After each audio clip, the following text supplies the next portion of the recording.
Benjamin Franklin का जन्म 17 अप्रैल 1790 को हुआ। वे संयुक्त राज्य अमेरिका के संस्थापकों में से एक थे। वे राजनीतिज्ञ ही नहीं, एक लेखक, व्यंग्यकार, वैज्ञानिक, आविष्कारक, सैनिक, राजनयिक एवं नागरिक कार्यकर्ता भी थे। एक वैज्ञानिक के रूप में उन्होंने बिजली की छड़, बाइफोकल्स, फ्रैंकलिन स्टोव, एक गाड़ी के ऑडोमीटर और ग्लास हारमोनिका का आविष्कार किया। वे हरफनमौला थे, अनेक विषयों और अनेक क्षेत्रों के धुरंधर भी। फ्रैंकलिन को अमेरिका जीवन मूल्यों और चारित्रिक गुण निर्माता के रूप में सम्मान दिया जाता है। अमेरिकन डॉलर पर इन्हीं की तस्वीर होती है। आइए जानते हैं उनके कुछ महत्वपूर्ण विचार। मछली एवं अतिथि 3 दिनों के बाद दुर्गंधजनक और अप्रिय लगने लगते हैं। चींटी से अच्छा उपदेशक कोई और नहीं है।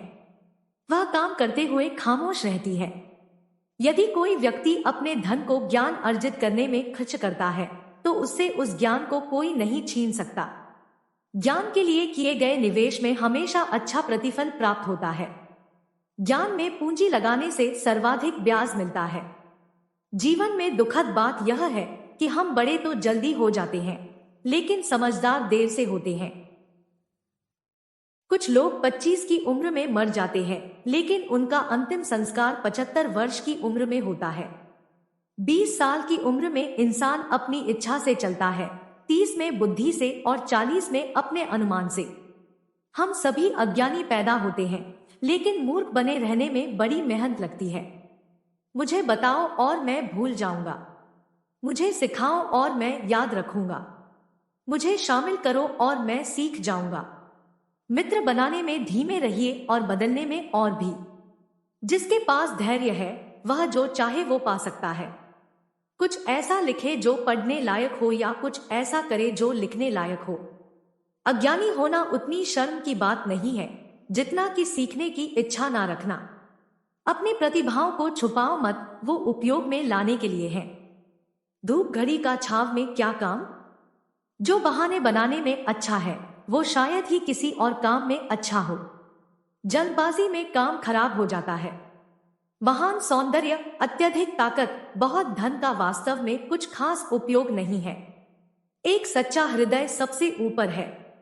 संतोष गरीबों को अमीर बनाता है, असंतोष अमीरों को गरीब। जो सुरक्षा के लिए आजादी का त्याग कर देता है वो दोनों में से किसी के भी लायक नहीं है।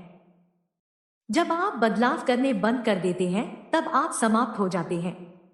जो बाहरी दुनिया में हमारे साथ घटित होता रहता है हम उस पर नियंत्रण नहीं रख सकते, परंतु जो हमारे अंदर होता है हम उसे तो नियंत्रित कर सकते हैं।